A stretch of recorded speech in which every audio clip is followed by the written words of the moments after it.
مشکات میں یہ حدیث پاک موجود ہے اور جامع ترمذی میں بھی حدیث پاک ہے۔ نبی کریم علیہ السلام نے فرمایا کہ مومن کے اندر دو خصلتیں کبھی نہیں پیدا ہو سکتی، دو چیزیں مومن کے اندر نہیں ہو سکتی۔ ایک یہ کہ مومن بخیل نہیں ہو سکتا، اور دوسرا یہ کہ مومن بد اخلاق نہیں ہو سکتا۔ اگر کسی بندے کے اندر یہ دو چیزیں پائی جاتی ہیں، کسی بندے کے اندر اگر یہ دو چیزیں پائی جاتی ہیں تو وہ بندہ سب کچھ تو ہو سکتا ہے لیکن مومن نہیں ہو سکتا۔ اگر ساری گفتگو میں اسی کے قریب رکھوں تو تب بھی یقیناً حق ادا ہو جائے گا کہ مومن کے اندر دو خصلتیں جمع نہیں ہو سکتی۔ پہلی کیا کہ مومن بخیل کنجوس نہیں ہو سکتا۔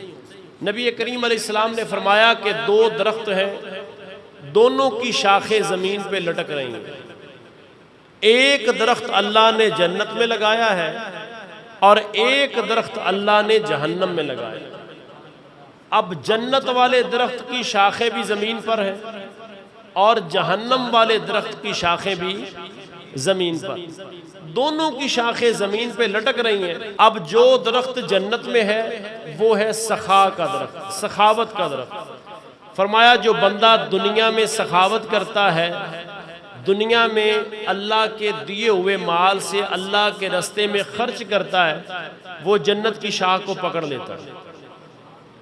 اور جو بندہ بخل کرتا ہے، کنجوسی کرتا ہے، بخیل ہے، وہ جہنم کے درخت کی شاخ کو پکڑتا ہے۔ اب دونوں شاخیں اپنے پکڑنے والوں کو لپیٹ کر کے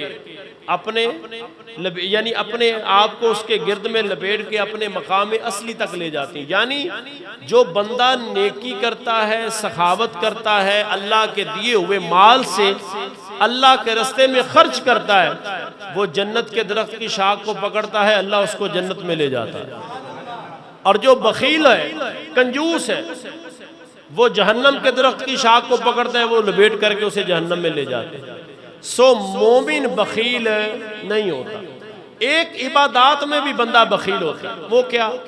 نبی کریم علیہ السلام نے فرمایا کہ جس بندے کے سامنے میرا نام لیا جائے اور وہ میری ذات پہ درود و سلام نہ پڑھے، حضور نے فرمایا وہ بخیل آدمی ہے۔ وہ کیا ہے؟ بخیل آدمی۔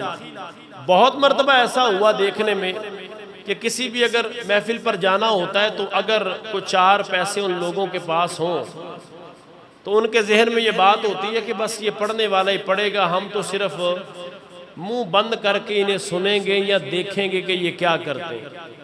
اور صحیح معنی میں بات وہ یہ ہے کہ آج کل کے دنیا دار لوگ محراب و منبر کے وارث کو حقارت کی نظر سے دیکھتے ہیں، حقارت کی نظر سے دیکھتے ہیں، اور پھر اچھے کی امید وہ ہم سے بھی نہیں رکھتی ہیں، کیونکہ میں خاک نشیں ہوں میری جاگیر مصلا، شاہوں کو سلامی میرے مسلک میں نہیں ہے۔ پیر میر علی شاہ صاحب اعلیٰ حضرت گولڑی نے فرمایا کہ متکبر آدمی کو تکبر کے ساتھ ملنا یہ بھی صدقہ ہے۔ ایک تو بندہ ہے غریب آدمی، اس کے ساتھ تو ہر بندہ یوں کر کے ملے گا، لیکن فرمایا اگر بندہ آگے بھی متکبر آئے اور غرور ہے اس کے اندر تو فرمایا اس کو اسی کے لہجے میں بات کرنا یہ بھی صدقہ ہے۔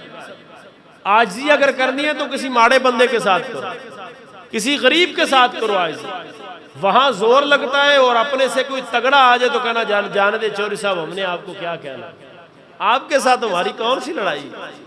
تو فرمایا اللہ تعالیٰ کی بارگاہ میں وہ بندہ جو بخیل ہے کسی بھی معاملے میں، اللہ کو وہ بندہ قابل قبول نہیں ہے، بلکہ اس کے اندر ایمان بھی موجود